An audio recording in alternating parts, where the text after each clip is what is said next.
Hujambo na karibu tena mtazamaji wa The World News katika kipindi hiki cha ulimwengu wa siasa. Uko na Adamu Hussein na bado tunakujuza mengi yanayojiri katika ulimwengu. Na wakati huu tunamtazama Rais wa Marekani Donald Trump ambaye katika wiki za hivi karibuni na hata sasa amekuwa akitumia nguvu kubwa kwa ajili ya kutaka kufanya mashambulizi dhidi ya Iran, lakini sasa kiongozi huyo wa Marekani anasema anapanga kuzungumza na Iran huku Pentagon ikijiandaa kuchukua hatua zinazowezekana. Trump alifanya mazungumzo na Iran katika siku za hivi karibuni akiambia Tehran wasiwe na mpango wa nyuklia na wakome kuwaua waandamanaji. Shirika la habari la KN News limeripoti mnamo Ijumaa ya leo asubuhi. Rais huyo wa Marekani Donald Trump amesema siku ya jana Alhamisi kuwa anapanga kuzungumza na Iran hata Marekani ilipotuma meli nyingine za kivita Mashariki ya Kati, na mkuu wa Pentagon Pete Hegseth anasema wanajeshi watakuwa tayari kutekeleza chochote atakachoamua rais. Akizungumza na waandishi wa habari, Donald Trump, rais wa Marekani, hakueleza kwa kina juu ya asili au muda wa mazungumzo yoyote au kusema ni nani kutoka Washington ataongoza mazungumzo hayo. Ninapanga juu yake, ndiyo, Trump alisema alipoulizwa juu ya uwezekano wa majadiliano na Tehran. Tuna meli nyingi kubwa zenye uwezo na nguvu kubwa sana zilizosafiri kwenda Iran hivi sasa, na itakuwa nzuri ikiwa hatungelazimika kuzitumia, Trump aliwaambia waandishi wa habari jana Alhamisi katika kituo cha Kennedy wakati alipokuwa akizungumzia suala la jinsi gani anaenda kutekeleza kile alichokinuia huko nchini Iran. Rais huyu wa Marekani ambaye katika siku za hivi karibuni, moja kati ya taarifa zinadai kwamba alipata ushauri mkubwa kutoka kwa washirika wake katika nchi za Mashariki ya Kati, anaonekana wakati huu kutaka kuachana na mpango wa kufanya mashambulizi, badala yake kuamua kuingia katika mazungumzo.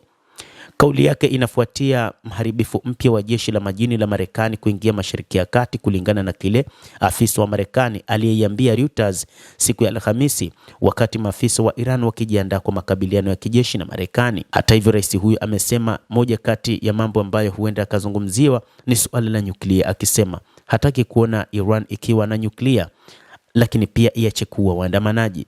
Alisema kuwa alikuwa na mazungumzo na Iran katika siku za hivi karibuni, lakini anaamini mazungumzo ya sasa yataweza kuzaa matunda.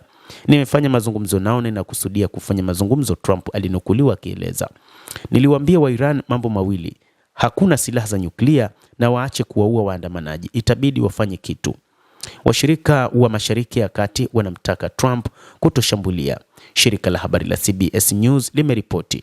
Washirika hao wa nchi za Mashariki ya Kati ambao pia ni washirika wa Marekani, ikiwa ni pamoja na Uturuki, Oman na Qatar, wanautaka utawala wa Trump kuachana na chaguzi za kijeshi kwa ajili ya kuishambulia Iran kuelekea uwezekano wa kuanzisha mazungumzo ya kidiplomasia, maafisa kadhaa wa kikanda waliambia CBS News mnamo Alhamisi.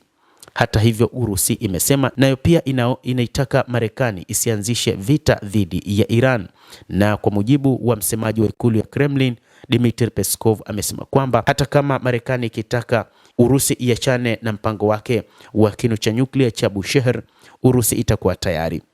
Kuhusu fursa ya diplomasia ya moja kwa moja kujadili mpango wa nyuklia wa Tehran na uwezo wa makombora ballistic haijapata mvuto, kulingana na maafisa watatu wa kikanda ambao walizungumza na chombo hicho bila kujulikana ili kuzungumza kwa uhuru.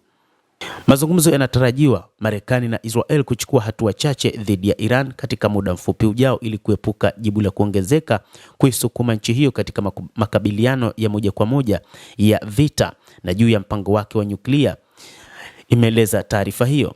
Hatua zinazowezekana ni pamoja na hatua ndogo za kijeshi za Marekani na kunaswa kwa meli za mafuta ambazo zinatarajiwa kuweka kiwango cha juu cha hatari katika masoko ya kimataifa, hasa juu ya wasiwasi kwamba Iran itafunga kituo kikuu cha mpito cha Strait of Hormuz, kituo kikuu cha mlango bahari wa Hormuz, imesema taarifa hiyo.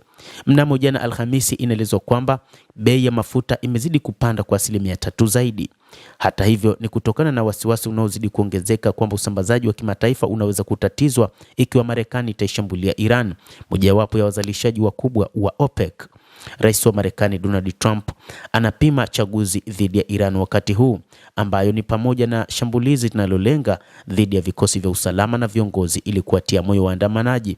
Duru nyingi zilisema hata kama maafisa wa Israel na Waarabu walisema nguvu za anga pekee hazitawaangusha watawala wa kidini.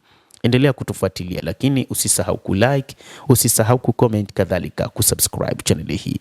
Naitwa Damu Hussein, endelea kuwa nasi wakati wote, endelea kutufuatilia.